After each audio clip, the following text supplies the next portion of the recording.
അപ്പോൾ മക്കളെ 29th ജനുവരിയിലെ shift 2-ലെ 28ാമത്തെ ക്വസ്റ്റ്യനിലേക്കാണ് കടക്കുന്നത്. 28ാമത്തെ ക്വസ്റ്റ്യൻ ബൈനോമിയൽ തിയറം എന്ന ചാപ്റ്ററിനെ ബേസ് ചെയ്തുകൊണ്ട് പറയുന്നത് റിമൈൻഡർ കാണാനാണ്. വളരെ എളുപ്പമുള്ള ക്വസ്റ്റ്യൻ ആണ്. Remainder when 64 is divided by 9.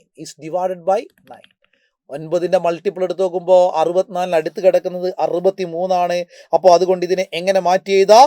1 + 63 raised to 32 എന്ന് എഴുതാം അല്ലേ?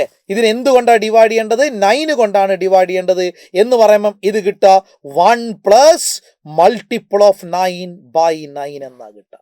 So remainder is equal to എത്രയാണെന്ന് പറയാ? 1 ആണെന്ന് പറയാ. എത്ര എളുപ്പമുള്ള ക്വസ്റ്റ്യൻ ആണ്. റിമൈൻഡർ ഈസ് ഈക്വൽ ടു എത്രയാണ്? 1 ആണ്. ഓക്കെ.